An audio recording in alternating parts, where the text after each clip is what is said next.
আসসালামু আলাইকুম রহমতুল্লাহ। সম্মানিত ইসলাম প্রিয় দর্শক শ্রোতা, আজকে ইনশাল্লাহ আমরা সংক্ষেপে হজ সম্পর্কে, কাদের উপর হজ ফরজ এবং হজের গুরুত্ব সম্পর্কে, ফজিলত সম্পর্কে সংক্ষেপে কিছু আলোচনা করব ইনশাআল্লাহ। শুধু আমরা সংজ্ঞাগুলা বলে যাব। এই হজ এটা প্রতিটি মানুষের জন্য খুবই গুরুত্বপূর্ণ এবং ফজিলতপূর্ণ ইবাদত। কারণ নবী করিম সাল্লাল্লাহু আলাইহি ওয়াসাল্লামকে এক সাহাবী জিজ্ঞাসা করলেন যে সর্বোত্তম আমল কি? রাসূল সাল্লাল্লাহু আলাইহি ওয়াসাল্লাম সর্বোত্তম আমল তিনটি বাতেছেন। তিনটির ভিতরে একটা হলো হজ। যে একটা হলো কি হজের কথা সেখানে উল্লেখ করেছেন, তিনটার ভিতরে একটা। সুতরাং মোমেন মুসলমানের উচিত যে আল্লাহর জন্য বিশ্বনবী হজরত মুহাম্মদুর রাসূলুল্লাহ সাল্লাল্লাহু আলাইহি ওয়াসাল্লামের দেখানো নিয়মে হজ পালনের মাধ্যমে গুনাহ এবং দরিদ্রমুক্ত জীবন পাওয়ার কি চেষ্টা করা। দেখেন, এই হজ এই বছরে, এটা হাজার বছরের, এই হজটা হইল হাজার বছরের স্মৃতি বিজড়িত। এই হজের কি প্রতিটি কার্যক্রমে রয়েছে মানব জাতির সুপ্রাচীন ইতিহাস এবং ঐতিহ্য। মুসলমানদের জন্য এটি একটি কি ফরজ ইবাদত। আমরা যেরকম নামাজ পড়ি ফরজ, রোজা রাখি বছরে একবার ফরজ, এইভাবে কি আপনার এই হজ কি একটা ফরজ ইবাদত। কালেমা মুসলমানদের প্রথম ইবাদত, লা ইলাহা ইল্লাল্লাহু মুহাম্মাদুর রাসূলুল্লাহ। এটা হলো মুসলমানের কি প্রথম ইবাদত, ইমানের ভিতরে ঢুকার জন্য, মুসলিম জাতির গণ্ডির ভিতরে দৃষ্টিভুক্ত হওয়ার জন্য এটা হলো প্রথম ইবাদত। এটা পড়ে কি ঢুকতে হইব, যার দ্বারা কি হয় সে আল্লাহর প্রতি বিশ্বাস স্থাপন করে, ইসলাম ধর্মে কি পদার্পণ করে। এরপর নামাজ রোজা হলো কি মুসলমানদের জন্য শারীরিক ইবাদত। নামাজ আর রোজা কি কি ইবাদত? শারীরিক ইবাদত। আর হজ হলো কি শারীরিক এবং আর্থিক, শারীরিক এবং কি আর্থিক ইবাদত। এই জন্য হজ আদায় করা সবার উপর কি ফরজ নয়। ওই যে যদি শুধু আর্থিক ইবাদত হইতো তাহলে ধনী গরিব সবার জন্য কি এটা ফরজ হয়ে যেত। এটা শারীরিকের সাথে যখন কি আপনার আর্থিক জড়িয়ে দিছে, এই কারণে শুধু ধনীদের উপর কি সমর্থবান ব্যক্তিদের জন্য এটা ফরজ। আর অন্যরা যারা দরিদ্র, অন্যরা শুধু বিশ্বাস করবে যে এটা আল্লাহ রাব্বুল আলামিনের একটি কি ফরজ ইবাদত। এটা বিশ্বাস রাখতে হবে। যখনই সেই আল্লাহ রাব্বুল আলামিনের পক্ষ থেকে সে সমর্থবান হবে, তখনই কি আপনার এটা তার উপর কি ফরজ হয়ে যাবে। জীবনে একবার, জীবনে কি একবার, এই কথাটা খেয়াল রাখতে হবে। সূরা আলে ইমরানের ৯৭ নম্বর আয়াতে রাব্বুল আলামিন হজ দেন সমর্থনবান ব্যক্তিদের জন্য ফরজ, সেই কথা উল্লেখ করেছেন। আর যারা আপনার এই হজকে যারা অস্বীকার করবে, প্রত্যাখ্যান করবে, তারা কাফেরে পরিণত হয়ে যাবে। আল্লাহ রাব্বুল আলামিন সেই আয়াতের ভিতরে ঘোষণা করেন, ওয়ালিল্লাহি আলান নাসি হিজ্জুল বাইতি মান ইসতাতা ইলাইহি সাবিলা ওয়া মান কাফারা ফা ইন্নাল্লাহা গানিয়্যুন আনিল আলামিন। যে মহান রাব্বুল আলামিন কি বলেন, যে প্রত্যেক সমর্থবান এবং কি মানুষের উপর আল্লাহর জন্য কি বাইতুল্লাহর হজ করা ফরজ। তাই কি করতে হবে? সমর্থবান ব্যক্তিদের জন্য কি করা?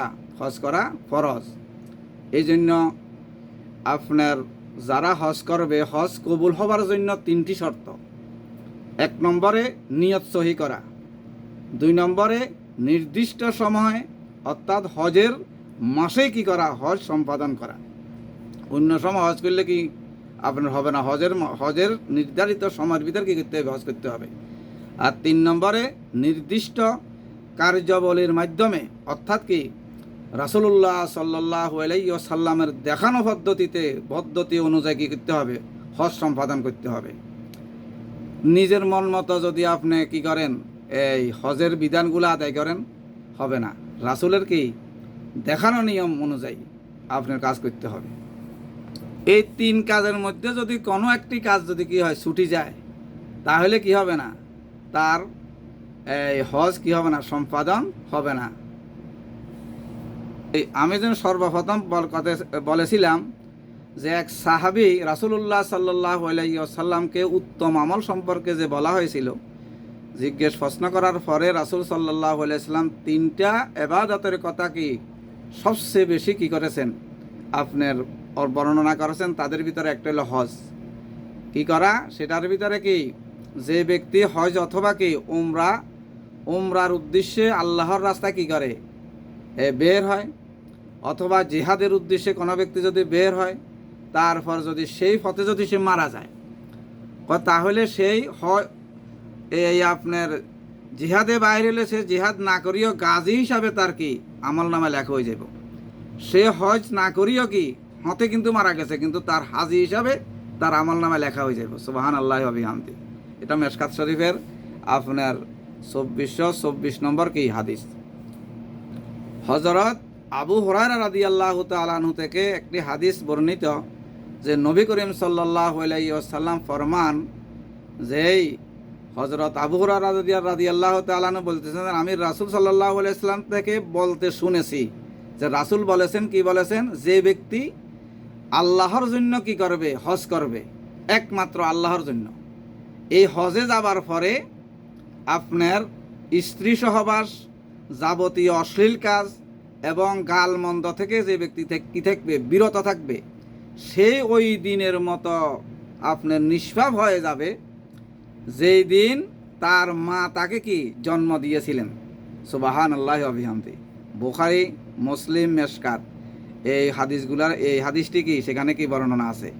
আবার রাসূল সাল্লাল্লাহু আলাইহি ওয়াসাল্লাম বলেছেন, যে ব্যক্তি হজ অথবা কি উমরার জন্য বাইতুল মাকদিস থেকে আপনার মসজিদে হারাম পর্যন্ত গমনের এহরাম বাঁধে, বলতে তার পূর্ববর্তী এবং পরবর্তী সব গুনাহ কি হয়ে যাবে, ক্ষমা করে দেওয়া হবে। সুবহানাল্লাহি ওয়া বিহামদিহি।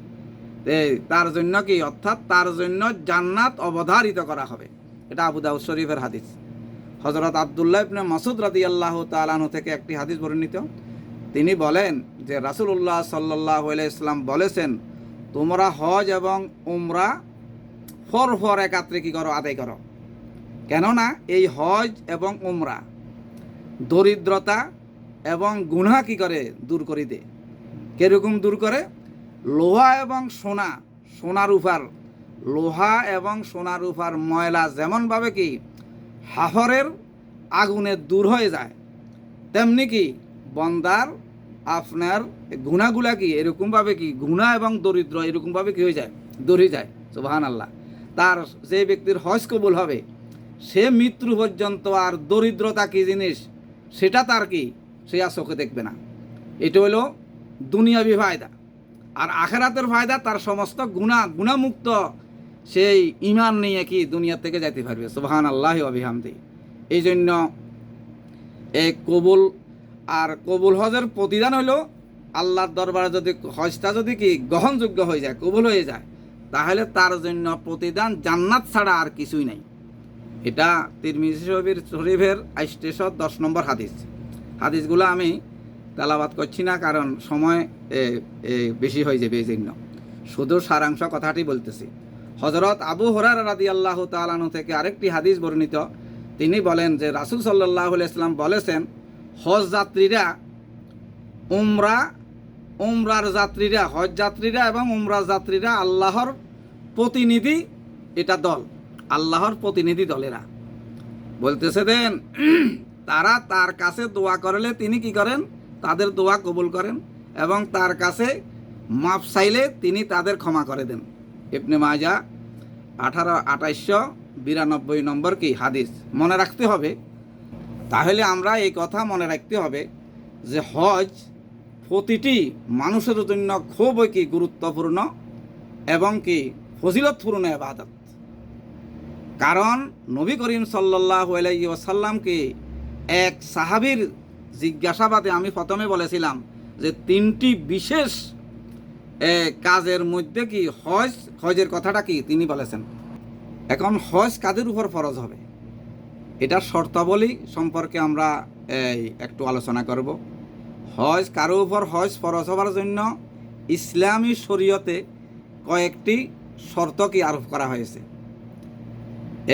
সেই বিষয়গুলো হলো, 1 নম্বরে মুসলমান হইতে হবে, 2 নম্বরে স্বাধীন হওয়া, 3 নম্বরে পূর্ণ বয়স প্রাপ্ত হওয়া এবং জ্ঞানবান হওয়া, আপনার 4 নম্বরে শারীরিকভাবে সুস্থ হওয়া, 5 নম্বরে দৃষ্টিশক্তি সম্পূর্ণ হওয়া এবং 6 নম্বরে হজে যাতায়াতের রাস্তা কি নিরাপদ হওয়া, 7 নম্বরে মহিলাদের সঙ্গে স্বামী অথবা অন্য কোনো কি মুহরিম পুরুষ কি তার সাথে কি থাকা, 8 নম্বরে পরিবারের খরচ ব্যতীত অবশ্যই হজের সব খরচ বহন করার কি সামর্থ্য থাকা।